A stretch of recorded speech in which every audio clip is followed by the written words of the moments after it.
Boa noite. Gostaria inicialmente de agradecer à Auxiliadora Predial e ao Mãe de Deus Center pela oportunidade de estar participando com vocês dessa conversa, na realidade, sobre procedimentos por catéter para tratamento das doenças das válvulas cardíacas. Eu sou o Dr. Gilberto Nunes, eu sou médico formado pela Universidade Federal aqui do Rio Grande do Sul e especializado tanto em cardiologia quanto numa subespecialidade da cardiologia chamada de cardiologia intervencionista.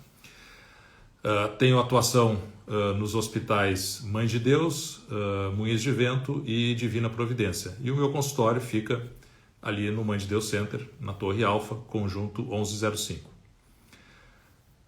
A cardiologia intervencionista, como eu mencionei, é uma sub-área de especialização da cardiologia que trata basicamente todos os tratamentos de doenças cardíacas por catéter. Vocês certamente já ouviram falar de angioplastia com colocação de stents, que é uma das grandes atividades que a gente faz como cardiologista intervencionista. Mas mais recentemente, e o que existe de mais avançado nessa área da especialidade da cardiologia é a possibilidade de nós tratarmos doenças das válvulas cardíacas sem a necessidade de abrir o peito da cirurgia convencional através de diferentes tratamentos feitos por catéter, de maneira menos invasiva, com menos riscos, uma recuperação mais rápida e menor possibilidade de acontecer alguma complicação séria. Eu queria focar na nossa conversa de hoje em duas doenças específicas. A primeira chama-se estenose da válvula aórtica. O que é a estenose da válvula aórtica? Ou melhor, o que é a válvula aórtica? A válvula aórtica funciona como se fosse um portão comunicando o coração com a aorta, que é a grande artéria que leva o sangue para irrigar todo o nosso corpo. Então, de maneira bem esquemática, a gente vê aqui o coração e na junção do coração com a aorta, que é esse vaso, existe esse portão ou essa válvula chamada de válvula aórtica. Em condições normais, a válvula aórtica tem folhetos bem finos e ela abre, aqui ela fechada, aqui ela aberta, ela tem uma abertura ampla, permitindo uma passagem de sangue bastante ampla para a irrigação do corpo. Em alguns pacientes, especialmente naqueles mais idosos, pode acontecer um processo de degeneração dessa válvula, em que acontece depósito de cálcio, depósito de gordura nessa placa, nessa válvula, de maneira que essa válvula vai ficando com os folhetos espessados, mais grossos, menos móveis, e mais espessos. E de maneira que a abertura dela fica reduzida, então ela não consegue abrir de uma maneira tão ampla como em situações normais, ou seja, aquele portão não permite a passagem de um número grande de pessoas ou de uma grande quantidade de sangue. E isso vai levar ao surgimento de sintomas. Quais são os sintomas característicos da estenose da válvula aórtica? São, inicialmente, o cansaço, a dor no peito, muito semelhante à dor de angina, que é uma dor em aperto, ou em peso, ou em pressão que surge associada aos esforços, e, eventualmente, em casos mais avançados, a pessoa pode ter desmaios, síncope, como se chama no jargão médico. O processo de estreitamento dessa válvula aórtica ele é lento, geralmente leva vários anos, e até que chega um ponto em que esse grau de estreitamento é de tal natureza que começam a surgir os sintomas. Nesse momento, no momento que a gente identifica que esse estreitamento é grave, ou seja, existe uma redução importante da abertura dessa válvula, ou que surgem os sintomas, é o momento que nós devemos intervir, ou seja, fazer algum tratamento, trocar essa válvula de modo geral. Até alguns anos atrás, o único tratamento que existia para essa situação era a cirurgia convencional, que se abria o peito, se expunha o coração, o cirurgião retirava essa válvula doente e implantava uma válvula nova artificial. Esse ano está se comemorando o 10º ano do surgimento de uma alternativa para o catéter, para se poder tratar essa obstrução da válvula aórtica, que se chama um implante transcatéter de válvula aórtica. Esse é um procedimento em que não tem necessidade de abertura do peito, que é feito hoje em dia apenas com uma sedação, não precisa nem fazer anestesia geral, e a válvula é introduzida por uma punção que é feita numa artéria da virilha. e por essa artéria da virilha se chega até o coração e se implanta essa válvula nova por dentro dessa válvula que está doente, de maneira que se restabelece a abertura adequada dessa nova válvula e, consequentemente, o sangue flui e os sintomas desaparecem. Existem hoje em dia no Brasil 3 tipos de válvula para se implantar para o catéter. De modo esquemático, ela funciona dessa maneira. Então a válvula ela vai montada num catéter.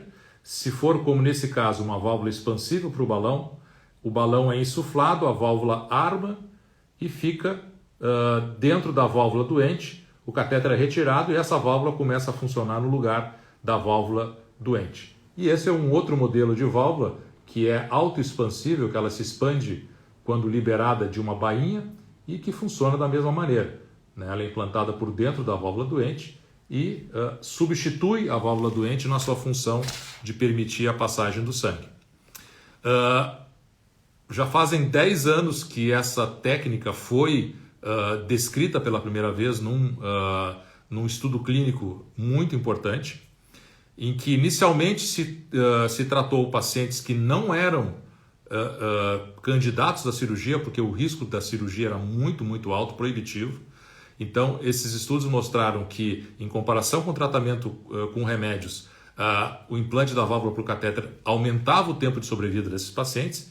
Posteriormente, novos estudos foram sendo realizados cada vez em pacientes com risco menor, primeiro pacientes de alto risco para a cirurgia, comparando com a cirurgia convencional e mostrando que os resultados, tanto imediatos quanto a longo prazo, eram praticamente semelhantes entre a cirurgia convencional e o implante transcatéter.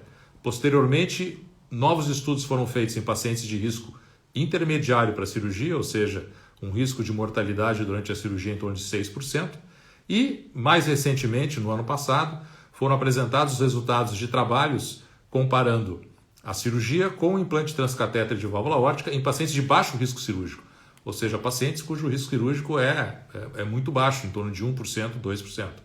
E foi mostrado que a válvula transcatéter ela é igual ou até, num dos estudos, superior ao tratamento cirúrgico. Então, consolidando esse tipo de tratamento como uma excelente opção para se tratar esse tipo de doença que, uma vez sintomático, como eu comentei com vocês anteriormente, encurta a vida do paciente se nada for feito.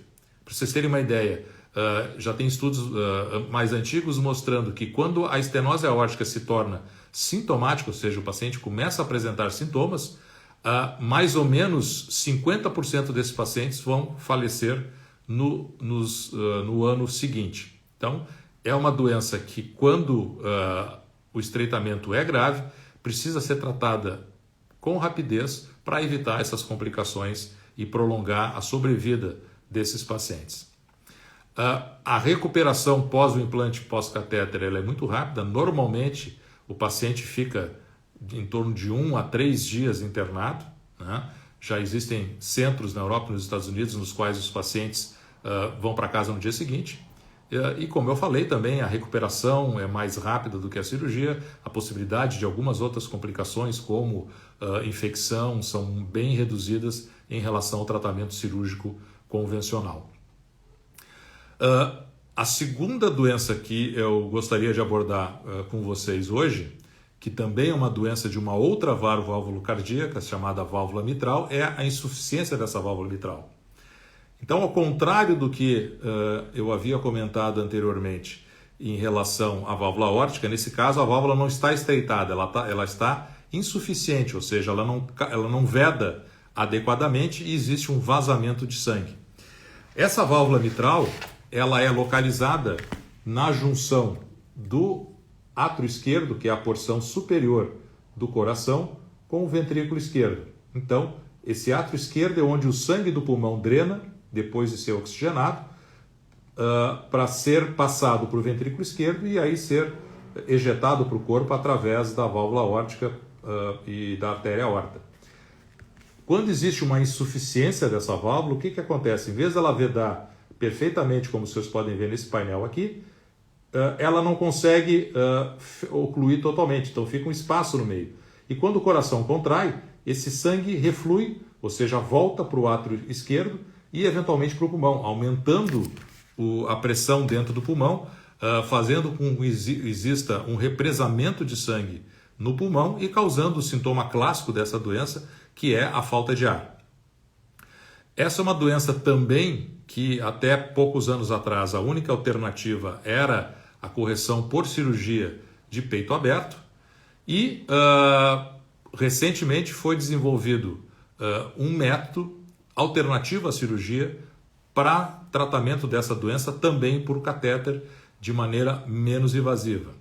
Então, o nome desse dispositivo chama o clipe mitral, em que o que se faz? Como existe uma falta de selamento dessa válvula, causando uma abertura maior e permitindo o refluxo de sangue, o que se faz com esse clipe? Mais ou menos o que está explicitado aqui nesse diagrama. A gente vê que através de a punção de uma veia na perna, dessa vez é uma veia, a gente acessa o lado direito do coração, passa para o lado esquerdo com esse dispositivo e esse clipe faz um fechamento da porção central dessa válvula mitral, fazendo com que o orifício da válvula fique reduzido e, consequentemente, aquele vazamento que acontecia para o átrio esquerdo e posteriormente para o pulmão, ele seja reduzido de maneira drástica. Então, esse procedimento já foi consolidado, testado também em estudos clínicos comparativos com o tratamento com remédios ou também com a cirurgia, mostrando que, em muitos casos, dependendo de algumas condições anatômicas que têm que ser avaliadas pelo médico previamente, é possível se implantar esse clipe de maneira não invasiva e a melhora do paciente é realmente expressiva. Então, melhorando muito aquela falta de ar e o paciente podendo retornar, na maioria das vezes, para suas atividades físicas normais. Para a gente poder saber se a doença que um paciente específico tem, se a insuficiência mitral de um paciente ela é passível de ser tratada por esse método, é preciso uma avaliação pelo ecocardiograma, que é o ultrassom do coração, no qual uma série de características são avaliadas e aí a gente pode dizer ou pode indicar com segurança esse procedimento e garantir de que os resultados vão ser realmente resultados bastante satisfatórios. Existem hoje em dia outros dispositivos sendo desenvolvidos e testados para tratamento da insuficiência mitral, além do clipe. Existem já válvulas também desenhadas e produzidas para serem implantadas no local da válvula mitral, a exemplo do que acontece com a válvula aórtica. E também existem outros sistemas em que se reduz o anel da válvula mitral, em vez de se botar uma prótese para também reduzir o grau de refluxo. Então existem vários sistemas que estão sendo desenvolvidos e testados para se fazer o tratamento por catéter da insuficiência mitral. O que já está aprovado para uso clínico é o clipe mitral, como eu comentei com vocês. Então, assim, isto é uma nova revolução que está acontecendo no campo da cardiologia. Vai representar certamente uma alternativa menos agressiva e menos invasiva de tratar doenças que até pouco tempo atrás eram tratadas exclusivamente pela cirurgia e certamente o número de pacientes que vão poder se beneficiar dessas tecnologias novas vão ser cada vez crescentes, visto que os avanços dessa tecnologia, do desenho dessas válvulas, do desempenho delas, têm melhorado muito ao longo do tempo. Para vocês terem uma ideia, a válvula aórtica que foi testada inicialmente naquele estudo que eu falei há 10 anos atrás, ela já está na 3ª ou 4ª geração. Então, houve um aprimoramento muito grande dessas válvulas, então elas são mais seguras, necessitam de catéteres menos grossos para serem implantados, consequentemente reduzindo o risco de alguma complicação na região da punção e funcionando melhor, né? Com resultados superiores e que, como eu comentei com vocês, são praticamente idênticos aos resultados da cirurgia que já se pratica há muito tempo. Então, esta certamente é a grande área de atuação que a especialidade da cardiologia intervencionista, ou seja, dos tratamentos por catéter, vai avançar, e não tenho dúvida nenhuma de que num futuro não muito distante, o tratamento cirúrgico dessas doenças vai ficar reservado para aqueles pacientes nos quais a gente não tem possibilidade de tratar por catéter, que é mais ou menos o que acontece hoje em dia quando nós falamos de obstruções das artérias coronárias, que certamente vocês já têm conhecimento disso, são, na maioria dos casos, tratados através dos implantes dos stents. Então, a mesma evolução a gente espera que vá acontecer, ou já está acontecendo, com o implante, com o tratamento por catéter dessas doenças das válvulas cardíacas. Eu não sei se tem alguma pergunta que eu possa esclarecer para vocês. A ideia aqui é poder fazer um bate-papo, no sentido de que a gente possa esclarecer eventuais dúvidas ou qualquer questão que não tenha ficado muito clara. Eu tenho aqui algumas perguntas que chegaram. A primeira delas é como a gente sabe se um paciente com estenose da válvula aórtica ele é candidato ou pode ser tratado através do implante por catéter. Tá?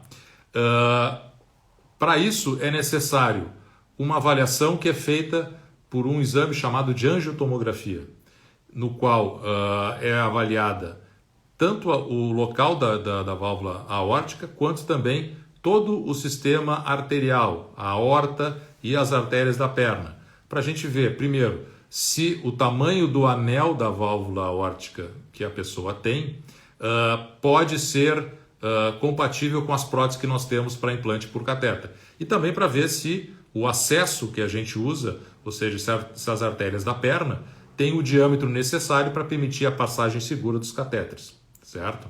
Então isso é feito com um exame não invasivo, a angiotomografia, e essa angiotomografia nos diz com clareza se a gente tem condições de resolver o problema por catéter ou não.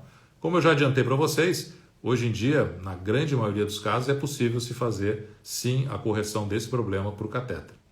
Tem uma outra pergunta que chegou aqui, se a cardiopatia isquêmica pode ser tratada só com medicação. Sim, a cardiopatia isquêmica é a obstrução das artérias coronárias por depósitos de gordura. Então, sim, é possível tratar com medicamentos modernos que existem hoje em dia disponíveis, pacientes com obstruções de coronária, sem precisar de colocação de stent ou de cirurgia de ponte de safena. As situações nas quais o implante dos stents ou eventualmente a cirurgia são indicados são naqueles pacientes que, mesmo com o uso de todas as medicações, ainda continuam com sintomas como dor no peito ao fazer esforços, ou naqueles pacientes que têm os chamados quadros instáveis, ou seja, dores que surgem em repouso, que são prolongadas e que sinalizam o risco desse paciente desenvolver um infarto agudo do miocárdio. Então, na situação chamada de angina instável, o tratamento com os stents é a primeiríssima opção. Nos pacientes que têm a chamada angina estável, ou seja, só tem dor, só tem sintoma, dor no peito, quando fazem esforços, quando eles param de caminhar ou de subir escada eventualmente, o sintoma desaparece, é possível se tentar primeiro o tratamento com medicamentos. E, se não houver resposta, aí sim se fazer o cateterismo cardíaco para identificar qual é a coronária ou quais são as coronárias que possuem obstruções, e aí, num segundo momento, se partir para o implante de um ou mais stents coronários. Vamos ver se tem mais alguma pergunta. Essa é uma pergunta interessante. Se a prótese implantada por catéter dura tanto quanto tem uma durabilidade igual à prótese implantada por cirurgia.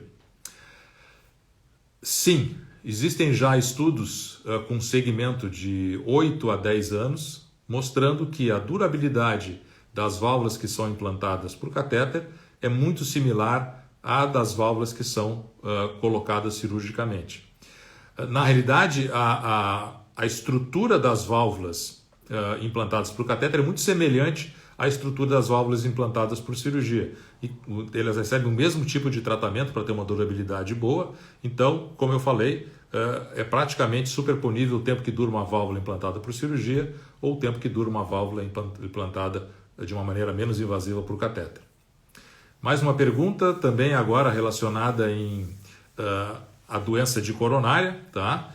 Quando a dor no peito em repouso tem que colocar stent, pode ser um sinal de infarto? Sim. Se o paciente tem dor em repouso, significa que a placa de gordura ela está instável, ou seja, ela sofreu uma ruptura, mesmo que pequena, com alguma deposição de coágulo naquele local e causando uma piora da obstrução aguda. Então, isso é um sinal importante de que existe um risco maior de o paciente desenvolver um infarto do miocárdio. Então, se a pessoa começa a ter dor no peito em repouso, né, sentado vendo televisão, ela deve procurar imediatamente a emergência de um hospital para ser avaliada, se confirmar o diagnóstico e eventualmente ser conduzida para fazer um cateterismo visando o implante de stents coronários. Então, dor em repouso é um sinal de risco de desenvolvimento de infarto e tem que ser, sim, tomada uma providência importante e rápida para se evitar esse fenômeno. Tem mais outra pergunta aqui em relação à doença de coronária. Tomo medicamento e às vezes sinto dores. Precisaria de stent de bifurcação? Provavelmente sim.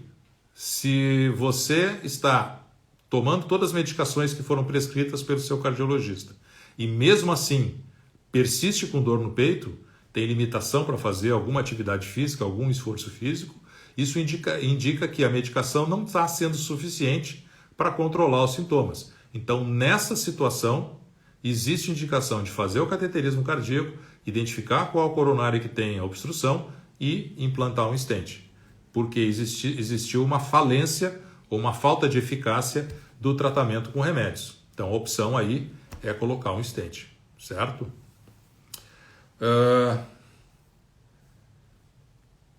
Mais uma pergunta aqui, agora em relação à insuficiência mitral. Se todos os pacientes com insuficiência da válvula mitral são candidatos ao CLIP? Não, nem todos os pacientes. Os pacientes ideais são aqueles pacientes que têm um quadro de insuficiência cardíaca, ou seja, têm um coração um pouco dilatado e nos quais o que está causando os sintomas de falta de ar e de cansaço é o grau de refluxo ou de vazamento pela válvula, certo? Nesses casos são os casos nos quais a gente tem o melhor resultado fazendo a clipagem da válvula mitral, certo? Porque não houve um comprometimento irreversível do músculo cardíaco. Esses são os pacientes que melhor respondem. Os pacientes que não respondem tão bem são aqueles pacientes que já têm o coração muito comprometido, muito dilatado, certo? E no qual o problema maior, mais do que o vazamento pela válvula mitral, é que o coração já não consegue contrair de maneira eficaz. Então, nesses casos, até nós podemos implantar o CLIP no sentido de melhorar alguma coisa os sintomas, mas certamente algum grau de limitação vai persistir porque existe um comprometimento, como eu expliquei, do músculo cardíaco, que é maior do que o comprometimento da válvula mitral.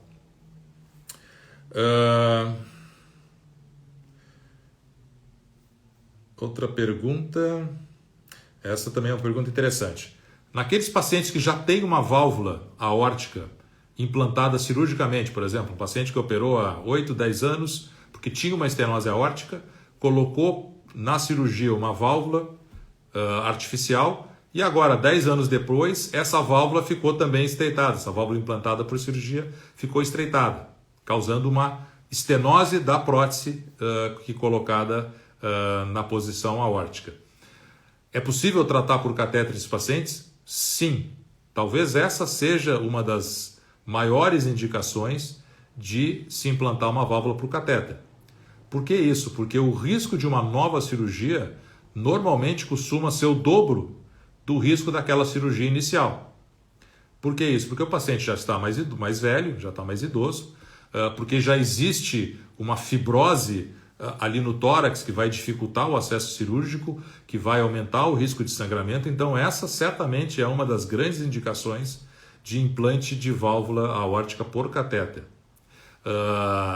Os resultados do implante de válvula por catéter nesses casos têm sido muito, muito bons, muito satisfatórios e com uma durabilidade, como eu falei, igual a uma nova cirurgia, certo?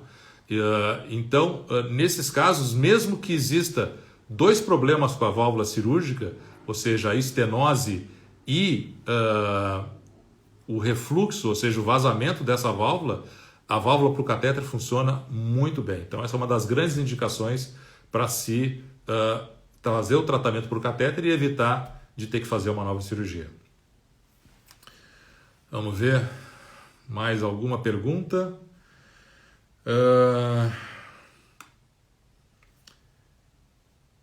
Como é que é feito o acompanhamento pós-implante da válvula aórtica por catéter? O acompanhamento é um acompanhamento muito simples, ele é feito através de consultas periódicas, tá? E a maneira da gente avaliar o funcionamento dessa válvula ao longo dos anos é fazendo, quando necessário, um ultrassom do coração, que é um exame não invasivo, né? Esse exame nos mostra o funcionamento da válvula, a abertura dos folhetos, se está adequada, se houve algum tipo de problema. Então, normalmente, o que se faz é, uma vez por ano, enfim, se repete o ecocardiograma e se faz o acompanhamento. Em relação a medicações que precisam ser utilizadas após o implante da válvula para o catéter, na realidade, além das medicações que o paciente talvez precise tomar se tem pressão alta ou colesterol alto, a única medicação que se prescreve especificamente para o pós-implante da válvula para o catéter é a aspirina, o AS, que é uma medicação de baixo custo, né, utilizada há muitos anos. Então, a única medicação que a gente prescreve especificamente para o pós-implante da válvula para o catéter na posição aórtica é a aspirina. Em relação ao MitraClip, se usa também a aspirina, certo? E eventualmente, se o paciente tem alguma arritmia cardíaca associada, geralmente uma arritmia chamada fibrilação atrial, aí eventualmente é necessário o uso de um anticoagulante, não especificamente por causa da questão do clipe, mas por causa dessa arritmia que pode predispor à ocorrência de formação de coágulos dentro do coração e eventualmente, né, a soltura de um desses coágulos e causando uma isquemia cerebral. Então, na realidade, também não existe medicações específicas para o clipe, a não ser a aspirina e, eventualmente, como eu falei, na associação com a fibrilação atrial, o uso de anticoagulante. Mais alguma pergunta?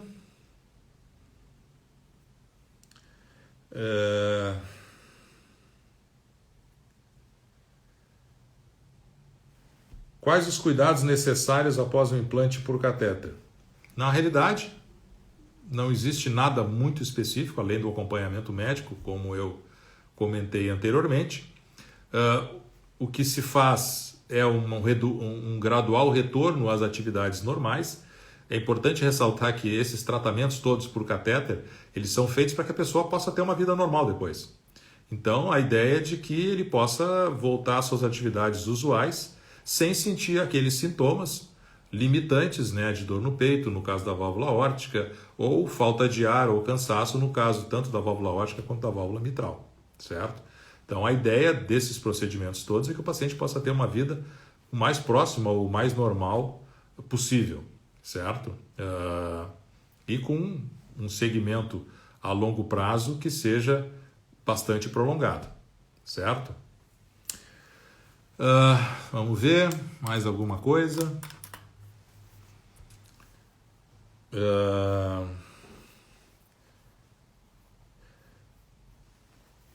Tem uma pergunta aqui a respeito de cobertura dos convênios desses procedimentos. Esses procedimentos estão gradualmente sendo autorizados aqui no Brasil. É importante ressaltar que aqui no Brasil existe um mecanismo, né, um órgão regulador chamado Agência Nacional de Saúde, que, vamos dizer assim, autoriza todos os dispositivos médicos que são aprovados para uso aqui no Brasil. Tá? Existe atualmente um processo que está na sua fase final de aprovação pela Agência Nacional de Saúde das válvulas aórticas para implante por catéter. Em relação ao clipe mitral também esse processo está em andamento. Então é uma questão de análise caso a caso, de fazer justificativa para o convênio, né? Para se poder fazer a liberação e a autorização desse procedimento, certo? No SUS, infelizmente, esses procedimentos ainda não estão disponíveis. Também as sociedades médicas de cardiologia e de cardiologia intervencionista têm se empenhado bastante para que isso possa ser expandido também para os pacientes do Sistema Único de Saúde, mas é um processo burocrático. A gente está agora no meio de uma pandemia, né, que é um problema de saúde grave e que certamente, infelizmente, está atrasando um pouco todos esses processos de autorização.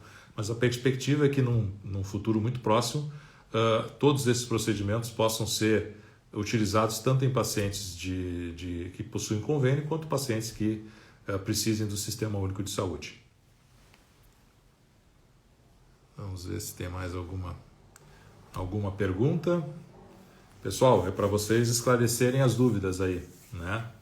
No que a gente puder esclarecer esses tópicos todos.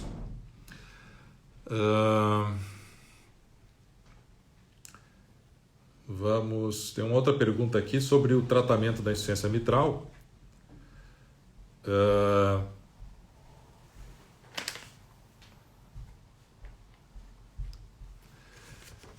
Uma pergunta aqui: mesmo após a colocação de clipe, existe a possibilidade do paciente necessitar de cirurgia aberta posteriormente? Existe, mas é pequena. Se o clipe for, primeiro, bem indicado, naqueles casos que a gente sabe que ele funciona bem, e se for implantado com a técnica adequada, a possibilidade do paciente precisar de cirurgia, da cirurgia convencional depois, é muito pequena. Claro, em medicina, infelizmente, não existe 100% de risco zero de precisar fazer uma cirurgia. Mas, quando bem indicado e bem implantado, o clipe é muito eficaz e o segmento dos pacientes que foram incluídos nos estudos clínicos mostram que ele tem uma durabilidade que ainda está sendo avaliada, mas que excede 5 ou 6 anos, certo? Outra pergunta: quais os pacientes são elegíveis para o procedimento percutâneo no caso da estenose aórtica? Tá? São basicamente os pacientes que possuem a chamada estenose aórtica severa. O que é estenose aórtica severa?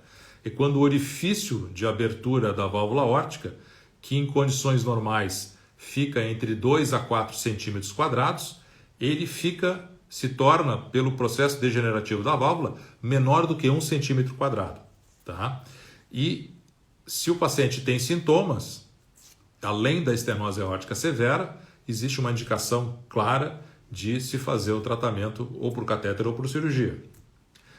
Existem estudos hoje em dia sugerindo fortemente que mesmo pacientes que não tenham sintomas, ou seja, não sintam cansaço, nem dor no peito, nem falta de ar, mas tenham pelo ultrassom do coração uma válvula aórtica severamente estreitada, existem evidências recentes sugerindo que esses pacientes, mesmo assintomáticos, também se beneficiam da troca dessa válvula, certo? Para selecionar qual paciente a gente pode resolver por catéter e qual paciente eventualmente vai precisar de cirurgia, como eu falei anteriormente, é preciso fazer uma análise pelo ecocardiograma, pelo ultrassom do coração e também pela angiotomografia, basicamente para ver a anatomia da válvula, né? E para ver também a anatomia do sistema arterial pelo qual essa válvula vai navegar, certo? Uma situação que às vezes inviabiliza de se colocar a prótese por catéter é quando o paciente tem uma estenose aórtica, mas ele tem predominantemente um vazamento pela válvula aórtica, certo? Nesses casos, quando o vazamento pela válvula aórtica ele é o principal problema e não a estenose, o anel fica muito grande e às vezes nós não temos próteses por catéter tão grandes que possam ser implantadas nessa situação, certo? Mas isso, avaliação médica procedimento nos esclarece com tranquilidade e a gente vai conseguir realmente indicar a válvula para o catéter naqueles casos que a gente tem convicção de que os resultados vão ser de excelência, certo? E os pacientes que vão precisar da válvula por catéter, eles são avaliados de uma maneira muito objetiva, certo? E cada vez mais, como eu falei, a gente vai poder fazer esses procedimentos no número cada vez maior de pacientes, certo? Vamos ver aqui. Já fiz um cateterismo que acusou obstrução. Como posso ver se houve aumento da obstrução? Isto é avaliado de duas formas básicas. Ou na avaliação médica, em que vai ser avaliado os teus sintomas, certo? E eventualmente associado a exames chamados não invasivos, como o teste ergométrico, a cintilografia do miocárdio, ou eventualmente a ressonância cardíaca, que vai se avaliar o grau de irrigação do músculo cardíaco, se tem um déficit de irrigação, certo? Se a estenose na coronária piorou, o que vai se ver nesses testes vai ser um aumento da área de isquemia, ou seja, da zona de falta de irrigação. E frequentemente associado a isso também, uma piora dos sintomas de dor no peito. Então isso é avaliado clinicamente e por esses exames não invasivos. Na suspeita de que houve uma piora do grau de estenose ou que tem uma área de isquemia muito grande, é indicado aí sim o cateterismo cardíaco.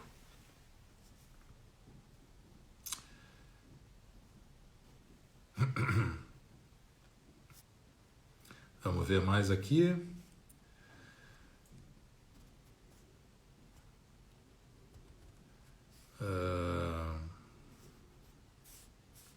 Se tem mais alguma coisa.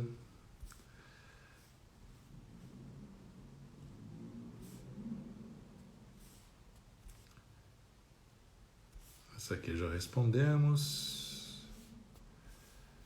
Vamos ver. Vamos lá, pessoal. Se animem.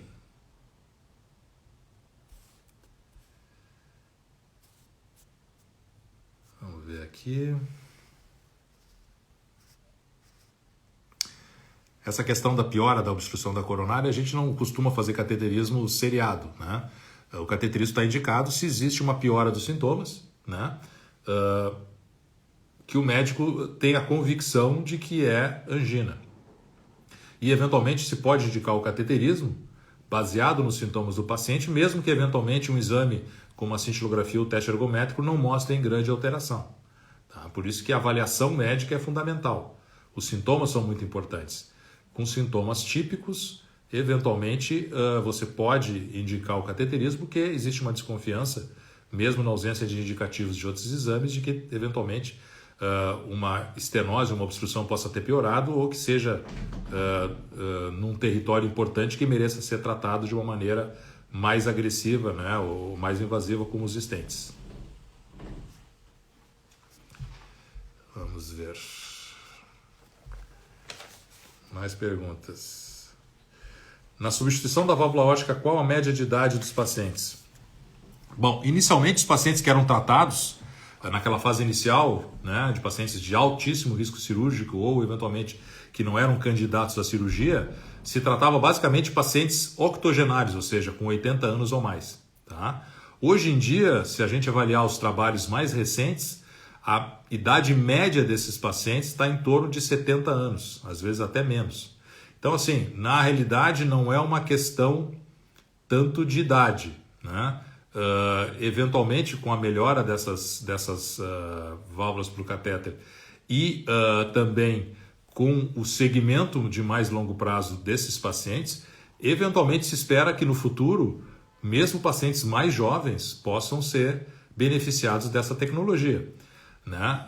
A grande questão que precisa ser esclarecida antes de a gente, por exemplo, indicar o implante por catéter da válvula aórtica num paciente de 50 anos é a gente ter certeza de que essa válvula vai durar 10, 15, 20 anos, né? Para evitar que ele precise fazer um novo procedimento. Também é importante esclarecer que mesmo que já o paciente já tenha sido submetido ao implante de válvula para o catéter, eventualmente no futuro, se houver necessidade, ele pode ser submetido a um procedimento repetido, com um tipo diferente de válvula. Então, também existe essa possibilidade. De maneira que a média de idade dos pacientes que estão sendo tratados por catéter na válvula aórtica tem cada vez mais reduzido. Tá? Tem uma outra pergunta nessa mesma linha da minha amiga Ana. Quem fez substituição de válvula, essa válvula tem tempo de validade?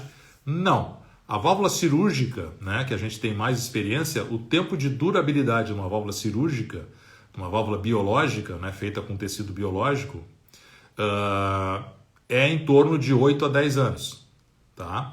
E todos os estudos até o momento têm mostrado que a durabilidade da válvula para o catéter, que é construída com material semelhante à da implantada na cirurgia, tem uma durabilidade também na ordem de 8 a 10 anos. Em alguns casos dura mais, isso aí é média, né? É tempo médio de duração. Então, a impressão que a gente tem é que cada vez mais a durabilidade dessas válvulas vai aumentar e cada vez mais a gente vai poder ofertar essa terapia para a maioria dos pacientes. Se eu já fiz cirurgia para colocar uma válvula aórtica, posso ser submetido por implante, por catéter? Sim, pode. Tá? É o que eu havia falado. O tratamento de válvulas cirúrgicas que voltaram a estreitar é uma das grandes indicações para se fazer o tratamento por catéter. Funciona muito bem, tá? E evita uma nova cirurgia, que, como eu falei anteriormente, tem um risco maior, né, do que a cirurgia inicialmente realizada. Vamos ver mais alguma coisa aqui. Qual o tempo de procedimento do implante da válvula aórtica? Tá? O tempo de procedimento hoje em dia, tá, do implante de válvula aórtica é em torno de 2 horas, mais ou menos. Tá? Como eu falei, na experiência inicial, se fazia sob anestesia geral, tá? Com controle pelo ecocardiograma transesofágico, ou seja, com uma sonda colocada no esôfago. Isso mudou radicalmente nos últimos anos. Então não se faz mais com anestesia geral, se faz com uma sedação. Então o paciente está dormitando, mas está semi-acordado, não precisa de ser entubado nem nada disso. Tá? O controle é feito por um ecocardiograma transtorácico, sem necessidade da sonda no esôfago. Tá? E a oclusão do local da punção é feita por uma sutura por catéter também, sem precisar abrir nem expor a artéria. Tá? E o tempo de recuperação é muito rápido. Normalmente esses pacientes ficam uma noite na sala de observação, ou eventualmente num ambiente de terapia intensiva, mais por precaução, e no dia seguinte vai para o quarto e no terceiro dia a maioria desses pacientes está em casa, certo? Então, assim, cirurgia tradicional frequentemente dura em torno de 3 a 4 horas, a recuperação é muito mais demorada. O paciente pós-cirurgia cardíaca, ele fica geralmente de 24 a 48 horas na UTI, tem drenos que precisam ser retirados depois, geralmente 48 horas depois da cirurgia. Então, e o tempo de internação é maior, na maioria dos casos o paciente fica 5, 7 dias internado. E mais importante que isso, o tempo de recuperação do paciente em casa também é mais prolongado do que quando a gente faz o procedimento por catéter, certo?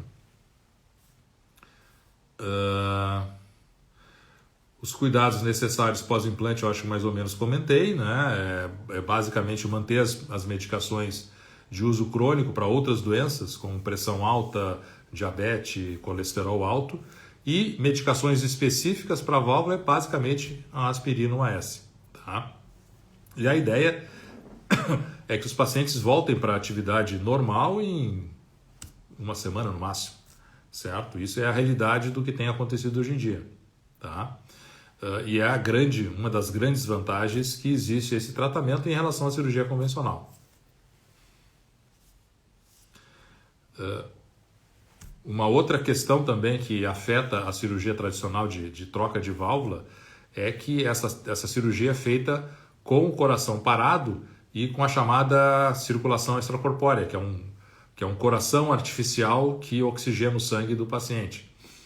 Então, especialmente em pessoas de idade, se colocar o coração nessa circulação extracorpórea, aumenta o risco de dano cerebral, de sangramentos, etc. e tal. Então, se a gente consegue evitar tudo isso fazendo um procedimento menos invasivo, certamente que explica por que as complicações, inclusive a infecção, são menores quando a gente faz por catéter do que quando a gente faz a cirurgia tradicional. Quais são as possíveis intercorrências durante o procedimento? Bom, vamos falar primeiro da estenose da válvula aórtica. Tá? As complicações, felizmente, são muito raras. Tá? Como eu falei, são em torno de 1 a 2% de complicações graves, como morte, perfuração cardíaca e outras complicações graves, desde que seja feita por gente habilitada e que tenha o treinamento necessário. Tá? Uma situação que eventualmente pode acontecer, que pode ser considerada uma complicação, é que alguns pacientes, geralmente em torno de 7%, de 5 a 7% dos pacientes, ele pode necessitar de um marca-passo definitivo após o procedimento. Tá? Geralmente os pacientes que vão precisar do marca-passo são pacientes que já tinham algum distúrbio do sistema de condução elétrico do coração previamente ao implante, certo? Então a gente consegue identificar esses pacientes e se há necessidade do marca-passo, o que, como eu falei, acontece na minoria dos pacientes, isso é feito ainda durante a internação, de maneira que o paciente vai para casa já com toda a situação resolvida. Em relação ao MitraClip, também complicações evidentemente podem acontecer, certo? Uma complicação que pode acontecer é a embolização ou deslocamento do clipe se ele não for bem implantado, mas isso, de novo, com técnica adequada, esse procedimento, ao contrário do implante por catéter de válvula aórtica, ele é feito com anestesia geral porque é fundamental a presença da sonda do ecocardiograma transesofágico para guiar o procedimento, certo? Outras complicações, como perfuração cardíaca, sangramentos, são baixas, desde que, de novo, o procedimento seja bem indicado e seja feito por quem tem treinamento e experiência na sua realização. Qual a influência de uma alimentação saudável para o coração? E se é verdade que uma taça de vinho por dia faz bem? Bom, eu acho que faz bem, pelo menos para o espírito. Mas, evidentemente que uma alimentação saudável, ela é benéfica para o coração, certo? A gente tem que ter uma dieta balanceada, não exagerar nas gorduras, comer bastante frutas, legumes, nozes, usar o azeite extra virgem, evitar especialmente produtos industrializados, carnes embutidas como salsicha, salame, essas coisas todas que contêm o pior tipo de gordura que existe, que é a gordura trans e a gordura saturada, certo? Se exercitar com frequência, não fumar, certo?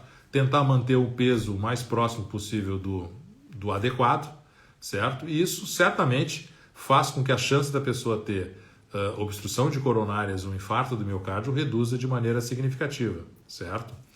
O vinho é interessante porque existem estudos mostrando, ou sugerindo que o consumo moderado de álcool, aí o álcool não é necessariamente só o vinho, mas enfim, pode ser outros tipos de álcool, mas o que tem maior benefício é o vinho, realmente, que seria uma taça de vinho por dia, certo? Poderia ter um efeito benéfico sobre as gorduras do sangue, especialmente aumentando o chamado colesterol bom ou colesterol HDL, certo? Que é o colesterol que evita que o colesterol ruim se deposite na parede do vaso. Então, existe um efeito benéfico do vinho. A única coisa que a gente tem que ter cuidado é para não, vamos dizer assim, abusar do uso de álcool, que tem outras consequências.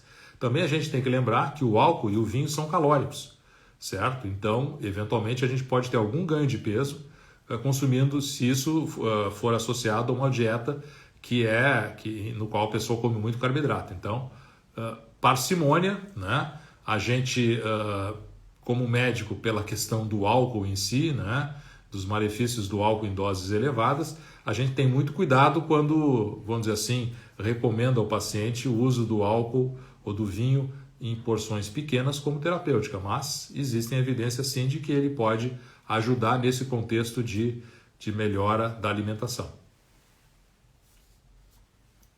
Vamos ver mais alguma coisa aqui.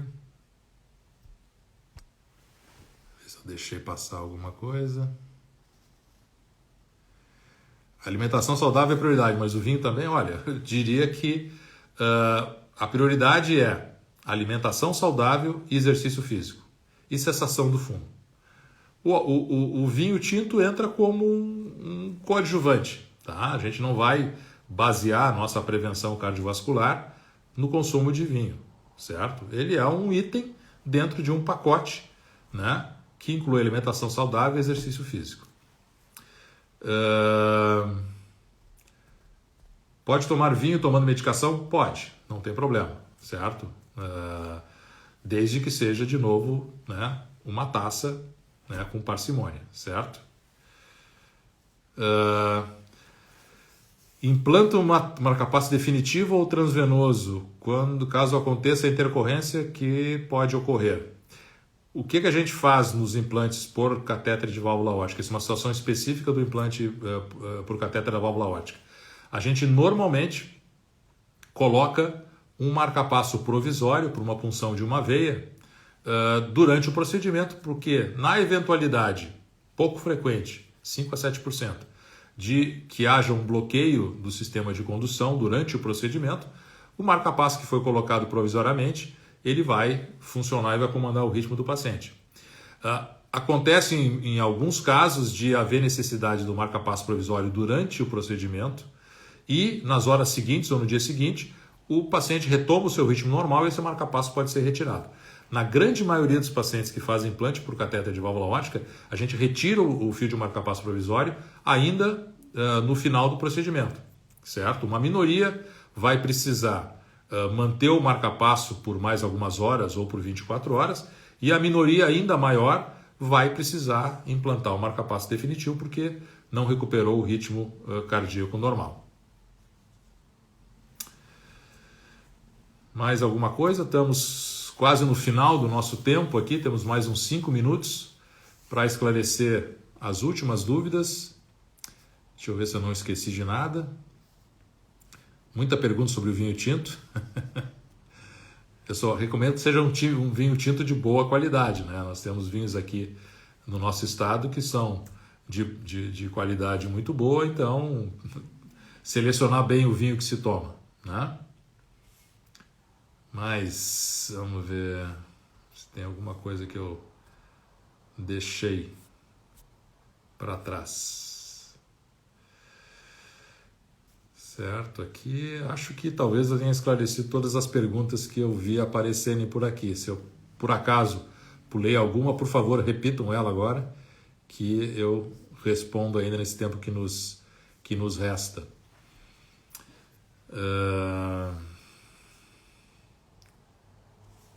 Vamos ver, aqui no passado não deixei passar nada. Vamos ver se tem alguma pergunta nova aqui.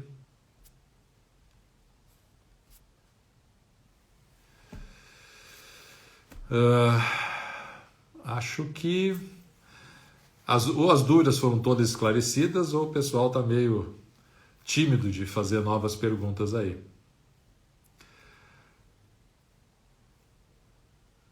Ok. Pessoal, acho que nós já podemos fazer um fechamento. Eu queria agradecer de novo a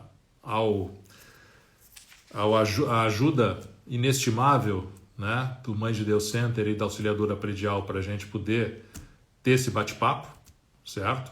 Espero que a gente possa repetir esse nosso encontro numa próxima oportunidade, falando sobre outros temas relacionados a tratamento por catéter. Existem N assuntos que nós podemos conversar aqui juntos, certo? Desde já gostaria de me colocar à disposição de todos vocês para esclarecer dúvidas, mesmo depois que acabar essa nossa conversa. Existem os meus canais no Instagram, no Facebook, existe o meu site também, www.gilbertonunes.com.br. Estou à disposição de vocês para o que for necessário. Se houver necessidade de um encontro, né, de uma avaliação pessoal no consultório, também agendamento de consultas pode ser feito através desses meios de comunicação que eu falei para vocês. Estou à disposição de todos.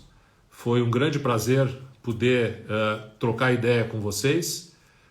Agradeço de coração a todos que participaram, assistindo ou fazendo perguntas, e espero que a gente possa se encontrar muito brevemente para poder esclarecer outras dúvidas e falar sobre outros temas relacionados a essa área fascinante que é o tratamento das doenças cardíacas por catéter. Certo? Boa noite para vocês, fiquem com Deus. Um abraço.